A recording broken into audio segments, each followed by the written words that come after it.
Hello YouTube. Alright, I'm back. It's been a while since I made my last video. I thought this video I'd go through and show you my Barber dime collection and talk about them a little bit. The Barber silver coins are one of my favorite American coins, mainly because they came about in 1892 and went through the turn of the century until 1916. And I think that's my favorite point in history, because that's when photographs were getting good and video cameras were starting to come about. Videos weren't great, but you can actually go on YouTube and watch footage from the early 1900s. And it's pretty cool. So I started in Barber dimes because I just started collecting dimes. In the first place, I started with Mercury dimes and then got all the silver Roosevelt dimes, and then the next step was Barber dimes.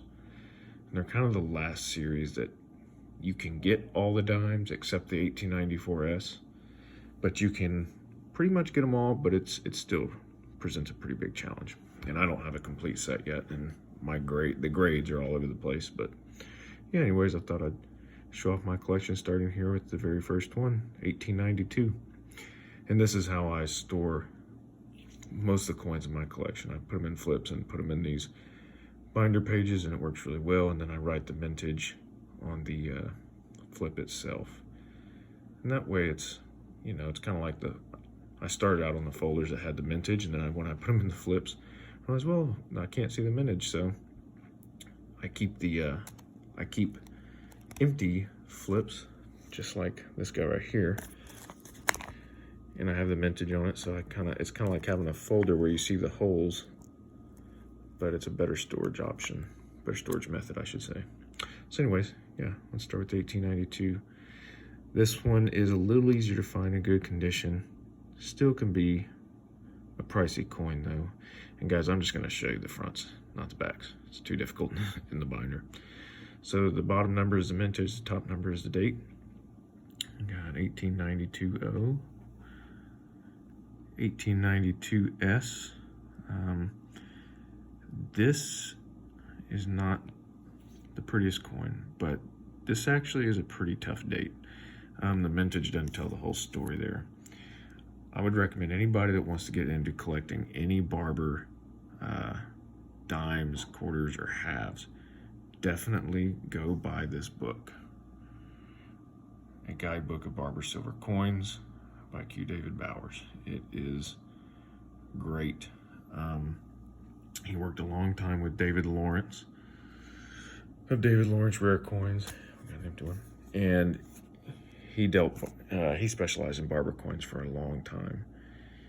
And they have estimates in there of all the surviving coins in circulated grades. So this one, for example, 1894, Philadelphia, it says 1.3 million made.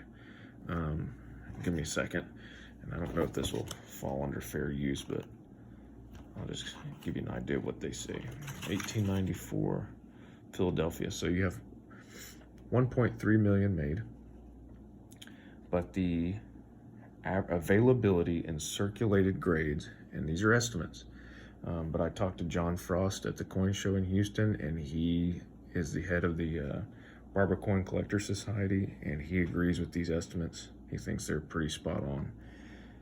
Even though 1.3 million were minted, availability in circulated grades is only 4,000 to 5,000. That's crazy to me. 4,000 to 5,000, and most are in AG to G, which means about good or good. And this one's probably a good. So, and all the Barber coins are like that, you guys. So I think it's kind of a sleeper series. I mean, I know a lot of people collect them, but at the coin show that I was at a couple weekends ago, there was not a lot of Barber stuff to go around. Tons of cap bust coinage, tons of seated coinage, not a lot of Barbers. Anyways, here was one of the first tough ones I got. There's still some letters of Liberty visible. I don't know if you can see them there. That's 1894O. Pretty tough coin, but a good one nonetheless. Don't have this one, don't have that one.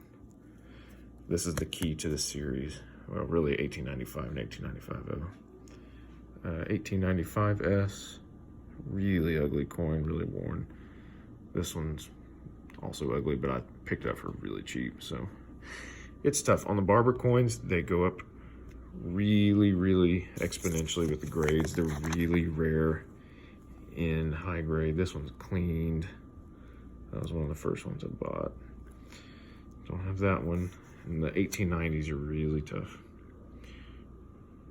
1.3 million. Any of the 1890s with mint marks are usually pretty rare. And you know, I felt pretty accomplished after I got my Mercury dime set done. And after I moved on to this, I was like, yeah, that was nothing. Anyways, this I'm pretty sure was cleaned, but it's still got some pretty good luster to it. Let's see if I can get it to show through. 1899 Missing that one. This one's a really pretty coin. Great detail. 1900 1900S.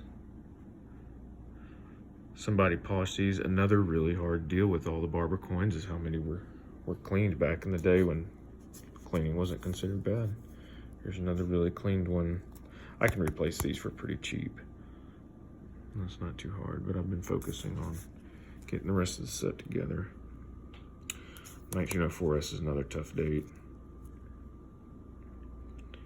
1905, 1905O, got some rim damage on that one. 1905S, pretty ugly. Guys, 90 to 95% of all Barber silver coins are in AG to G condition, which means 90 to 95% look like that. That's crazy to me. So if you ever come across any Barber coins that look better than that, if you ever come across any that look like that, scoop them up. The word Liberty on the headband wears away really fast, but it makes them kind of easy to grade. So you can see that one, you can see full Liberty right there on the headband. That one you cannot. There's another key date. There's actually, I want to say 13 Barber dimes that have under 1 million mintage. This one is exactly 1 million, so I call that one a key too. So with that one, it'd be 14. This one had some weird color, probably cleaned it one time. 1910D, 1910S, 1911.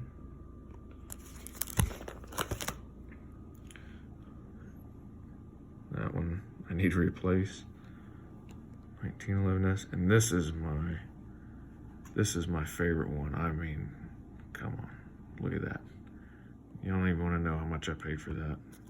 I actually got a steal on it, but I mean, it's just a beautiful coin. I don't know what it would grade at, but the luster is ridiculous on that coin. If anybody has any insight on what it might grade out at, let me know. Another pretty nice looking one. But look at the difference of the luster. Yeah. But I love Barber coins. When they're in mint state, they are really, really pretty. Really pretty coins. I think they're under, a lot of people think they're ugly, but man, they're beautiful when they're in really good shape.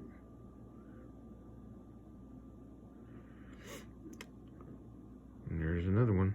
For some reason, San Francisco holding out on us. All right, guys. But yeah, that's my Barber dime collection.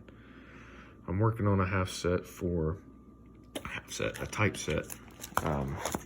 And the next stop is